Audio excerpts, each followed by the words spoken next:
بینندگان عزیز، الحال ما در یکی از تویخانه‌های مرکزی ناحیه قرار داریم و در اینجا در دایره قرار مشترک توی سنتی شده ایستاده است و الحال ما با امام محله آفتابرو و صاحب توی هم صحبت شده ایستاده ایم و سوال اولین ما با امام محله آفتابرو می باشد. من امروز اجرای قرار مشترک در حدود محله آفتابرو چخیل براه مانده شده است؟ اهالی چخیل قبول کرده ایستادن قرار را؟ من امروز موافق قرار من عالی مجلس من امروز یک توی سنتی در محله آفتابرو در توی خانه من شاه جهان گذران شدیم. نهایت کم خرج و بلوگذر. البته همه انسان ها باید همین ترتیب دوام دهند. کدام آدم همین ترتیب دوام دهد فایده خودشین.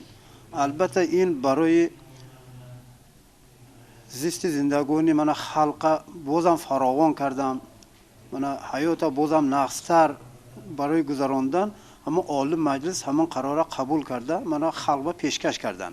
عالی مجلس به سبب قبول نکرد این قرار چون که احتیاج بود امروز به همین قرار، چون که در بین مردم دبدبه های بیهوده اوج گرفت و در نتیجه شرایط زندگی مردم پس رفت در نتیجه همین دبدبه ها. همین طور البته این همون عالی مجلسنده همون جا نشسته همه رهبرها رحمت خصوص خلق که همین خلق دردش فهمیده برای همون دبدبه های من نیست کردن من زندگی برای نقص کردن همون قرار قبول کردن. البته خلق اینا به یک آغاز قبول کردن و من امروز من محله آفتابرو انا همون موافقه همون قرار عالی مجلس همون توی سنتی گذران دیدیم. نهایت کم خرج شده، نهایت نقض داشت. یک تا همون پلی توی به میشتگی نواز کرده من همون توی گذشت است. البته اگر این در خاندان شود این از سحر تا بگونه دوام میتادین. من اینجا ده رواد 2 ساعت میرد. 2 ساعت ده همون توی نهایت اخچام کرده، خوشرو کرده. من گذران دیدیم همه اهل محله هم جنم جمع شدگی. پس معلوم میگردد که همین تجربه محله آفتابرو را با تمام محله های ناحیه جاری کنیم میشود. درست؟ البته من امروز زنگه من برای همین توی سنت گذرانده ما همسایه من قشلاق فقراهای یگانه رئیساشون کاتب خوشونه من اینجا و من تکلیف کرده من این توی یک جای گذران شدیم. من اینها هم امروز گواهن همین توی با البته همنا دستگیری کرده گذرانم. البته خلق خودش فایدهشین. رحمت الله اکنون ما رو میاریم با صاحب توی. من همین توی را اگر پیشتر میگذرانیدید چخیل میشد و امروز گذرانیده شد چقدر شما فایده دیده ایستادید؟ پیشتر میگذرانده خراجات بسیار میشد. حاضر در اینجا من 8 میلیون با گذران سوشم اگری 20 میلیون 30 میلیون با توی کام ممکن خوننده بازم کار بسیار میشد، خراجات بسیار میشد، آوارگی بسیار میشد. اینجا نقص ده کم خرج بلوگذار هیچ فرقش نیکو اون تویو نقص همه من میخوام که همه خیلی کنم همه چیز های باقی بیشتر های که کم نیست اینجا. همین چیز رو با دیگر مردم ناحیه سوخت توصیه میکنم؟ توصیه میکنم همه خیلی که گذرانن کم خرج میشد، فایده خودشون میشد. در خانه نیو در توی خانه توی کنند هم فایده آنها هم با مهمانان فایده هم مهمان هم خدمت رسانه بلند هم چنتای خودشون با فایده دیگه کارشون صرف میکنن پولی زیاد کشه بیهده صرف نمیشه. البته ماموریت جمعیت شهروندان محله آفتابرو به اینجا نمایندگان دیگر محله ها را نیز دعوت نمودند و الحال ما با وکیلان سکتور دوم و جمعیت شهروندان محله حضرت علی نیز هم صحبت میشویم. شاعر میگوید که سعادت خواهی ترک عادت کن، ترک عادت از خود سعادت. اینجا عادت به معنای بدعت آمده است و اگر ما همین بدعت را دبدبه های بیهوده را ترک کنیم البته سعادتمند میگردیم، زندگیمون باز هم فراوانتر میگردد و امروز همین تجربه جمعیت شهروندان محله آفتابرو را اهل جمعیت شهروندان محله حضرت علی نیز دستگیری کرده ایستادند و الحال مصاحب من رئیس نورانی محله جمعیت شهروندان حضرت علی می باشند. این کس نیز در این باره فکر و اندیشه های خود را گفته میگذارم. من میگفتم همون قانون ها برآمد. بعد از همون قانون ها خودش آدم ها پایداشت است. این کای هم دیگه میشه کای ما خلاص میشیم گفته برای هوای منم موی تکلیف کردن افتوبریا ویاش موی تکلیف کردن حضرت تعلیم محلیه شوایشه ما این تجربه های گرفتیم خدا خلاصا مویم حرکت میکنیم همه توی مویا هم دیگه کم خرج کردن همه توی خانواده گردوندم با ها یا زنکو مویا مگه یک روی آب برود که کستاو نشته یک اینجا که راحت کردم مزه کردم یک توی صاحب توی مهنت زیادتی طلب کردن نمیشد مهنت زیاد سه دکور فراوان حیات گردوندن مدکور اینا آدمو تشمیش کردن نشکور فهمیدن نشکور اکن اوجا وقت اومده کن ام مجوک شدگی در روزه ها کنه خرگوسوس مهنت کنه خرگوسوس برای هوای من همون اینا افتوبریا همون تویش دیدم خرسان شدم دیدو خوشرو گذشتوس اون زنکویش چشه بینوال اون مرتویش چشه بینوال برای هوای مویم حرکت میکنیم همدیگون توی گردوندن با مویم حضرت علی محله شوایش حرکت میکنیم همدیگه میکنیم اوسوم میکنیم کم خرج بالاگذار کردن میکنیم البته درست گفتید تا این دم ما با یک سخن گویم برای دیگران زندگی کردیم چون که شهرت پرستی دبدبه های بیهوده و راه دادیم در معنی ما غایه من از همه زور من از همه بای رواج یافت و به همین غایه عمل کرده زندگانی کردیم و اکنون وقتی آن رسید که با دبدبه های بیهوده نقطه گذاشته برای فراوانی حیات برای آینده درخشان فرزندانمان اعتبار دهیم به جای آن که به توی مراسم هایمان دبدبه های بیهوده پول های بیهوده صرف کنیم به تربیت فرزند اعتبار دهیم چون که غایه اساسی سیاست کنونی ما تربیت نمودن اولاد از هر جهت بر کمال می باشد. رحمت البته امروز از رئیسان محله ها هم جهتی هم فکری طلب کرده می شود. اگر هم جهت نباشیم در یک فکر نباشیم با عمل تطبیق نمودن قرار مذکور از امکان بیرون است و البته اطمینان داریم که رئیسان محله ها از یک گریبان سر برآورده فقط در دایره قرار مذکور توی مراسم ها را میگذرانند و الحال مصاحب ما کاتب سکتور دوم می باشند. البته اولین تویی که در دایره قرار شده ایستاده است چون در بالا گفته گذاشتیم تجربه محله آفتاب رو گفتیم در حدود سکتور دوم شده ایستاده است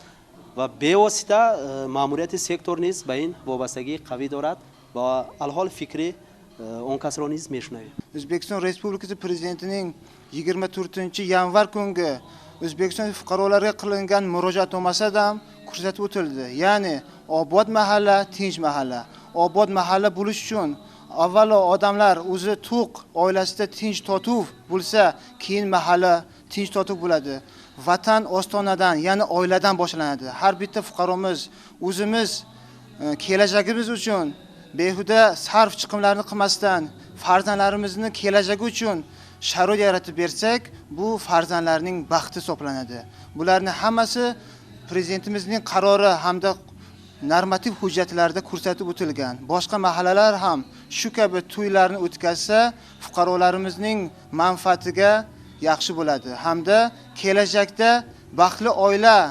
tinch oila yaratishiga ko'maklashadi. رحمت البته درست گفته در حقیقت برقراری فراوانی حیات مردم این عامل اساسی برقراری صلح و امنیت آبادی محله ها می باشد و البته هر یکی ما میدونیم که امروز محله حضرت علی یکی از دهه های پیش قدم ترین ناحیه سوخ می باشد هم از جهت آبادی هم از جهت تامین فراوانی حیات مردم و الحال ما رو میاریم با رئیس محله جامعه شهروندان حضرت علی. خیلی که من کاتب سکتور ما گفتن محترم پرزیدنتم شوکت میرامون مرزیف محلنده دو تا میزون موندن میزون تنجی آبادی همش اگر این تنجی میگویم تنجی نو تنجی اصلی نو تنجی از نوبودگی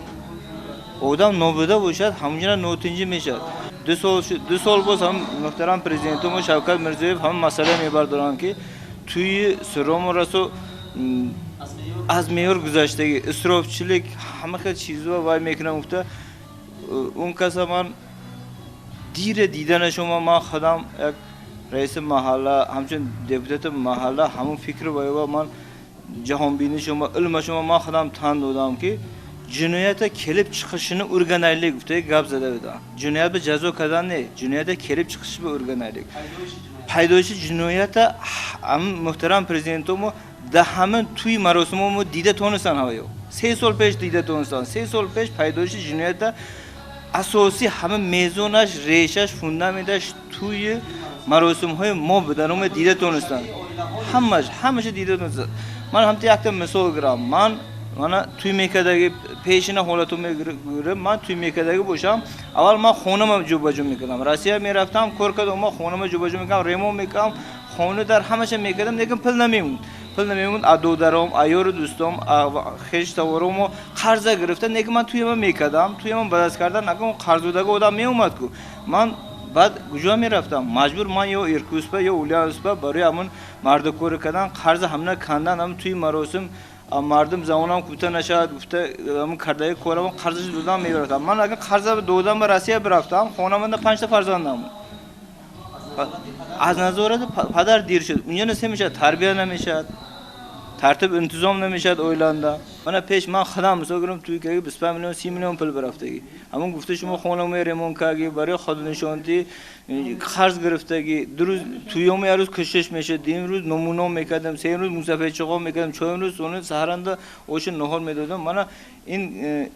جامعه شهروندان اکتبری من رئیسشون عبدالواقوس من چقدر من همه جا ما خرسان شدم که همون توی خانه شاه جواننده 8 میلیون با یک سنت توی گذشته است خرسان شده جام همون که اگر همون توی خاننده کنم خاننده صاحب توی مثلا گفتم فرزندوی من خیش دودر خواهرای من همین چخیل که هم مهمونه برای من گسی کردن مثلا زناکوشون کوست تاوق میشتن مردکوشون خود مثل دسترخوانچه بیت مونتو تا خودشون روحان نمیکردن مثل من نورالعلوم گفتم خودشون یه روحان نمیکردن خود اینجا نه صاحب خونه دیدم من گوسوم برده دیدم تگ درندشته دستشون پیش که من قبول کردم قطار مشتیان خدمتچی کسوس 8 میلیون پول دادن خلاص من 25 میلیون پلان میبرافوسیان دیماگ این 15 میلیون 20 میلیون ایک تا توی فایده کردن موندگیش بودجه اویلش اومد درآمد فرزندشون خدا خواهد خوندم میبرن یک شرکت نورالعلوم ما گفتن زنش یا کرور بمیرن یا دم میگیرن دنیا میبینن این همه از هر جهت هر یک این قرار همون برواردگی برای منفعت خلق بدنشه من خودمو دیده شدیم رحمت البته هر یک قرار و فرمان و تشبس‌های رهبری دولت به واسطه به منفعت شهروندان رسپوبلیک ازبکستان نگرانده شده است چون که طلب اساسی سیاست کنونی نیز راضی نمودن اهالی می باشد اگر خلق راضی باشد به تعبیر رهبری دولت گویم در کار ما نیز برکه می شود و از فعالیت ما اهالی راضی می گردد و الحال ما رو میاریم به رئیس جمعیت شهروندان محله آفتابرو چون که از اولین ها شده در حدود ناحیه سوخ جمعیت شهروندان محله آفتابرو توی را در دایره قرار در تویخانه گذرانیده ایستادند و آن کس فکر و درخواست های خود را نیز گفته میگذارند. حاضر دوملو گفته گذاشتن رئیس محله حضرت علی انا سیکتر کوتبوم و حمام و دیسویم هیچ دیگه اون هولنگسی میگو صرفگاری به اون دبدبالی لولواش نی عاد رسونا صحب تویم هم خرسان دیگه همه منم زنکو ماز دیگه بیمارو زنکوی مویم استالش میشته بیمارو میشتیم گفت دیگه صحب تویو یا با زنکوشون هم نمیگفته گپی کسی هن اکن عائله‌اش به خدا خواهد بازم دت سیت دیگه تویو مو های محله مونده و هم آورده همینجا خدا خواهد تویوشون ناز میگذرونم از نورانی محله افتابرو دا درنگی قبرستون و حق کورکسیان نرمت جان احمدف حالا وقتی هم رفته سوحبت که میبینم ناز هم نشبه انا حضرت علی رئیسشون سر کنده یا سر بزرگی رئیسشون چگونده قطعی اکت شده دیسویم منم چه معقول بومسوس اما ما معقول مسانم نگیم که میبریم گفته نیت کشتیم من بعد هر یک توی جمعیت شهروندان محله آفتابرو در همین توی خانه میشود اکن خدا خواهد همین راه میمونه بازم اکن با یک ماسلان میکنم یک کسی حاضر مجبور که آورده اینجا و موندن هم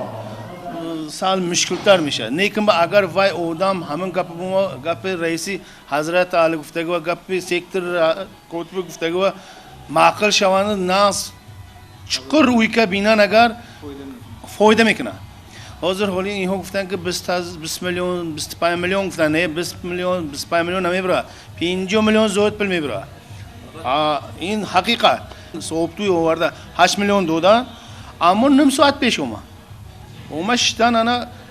خط موبین شتیان تویشون گذشت روز خدا خواهد با ما کده برما میبرن هیچی دیگه اونجا اون زنکو کوسه تواق شو حالا اون سواد کده برده تی چورتا نون باند لگندنده اوشه میگرن تیپش به دوتا نون زیر میگرن لگندش هم برفت اوشش هم برفت پیش هم خیبه انا اینجا اندگان واهو نمیشد همه طرف معقل باسی البته با صاحب توی فایده کلان دارد نفع کلان دارد و البته مهمش در توی خانه یا در خانه توی گذرانیدن مهمش در دایره قرار توی گذرانیدن اگر ما یک جایه از یک گریبان سر برآورده با قرار مشترک مجلس عالی رعایت نماییم در دایره آن توی مراسم هایمون را گذرانیم البته برای ما نفع کلان دارد این چیز البته با آنهایی که در عالی مجلس یا در سینه نشستن یگان نفع ندارد این برای خلق است برای منفعت شهروندان و بینندگان عزیز اگر ما رو دیده ایستاده باشید تماشا کرده ایستاده باشید باور داریم که خلاصه ضروری برآوردید و همه یک جایه در دایره قرار توی مراسم هایمان را میگذرانیم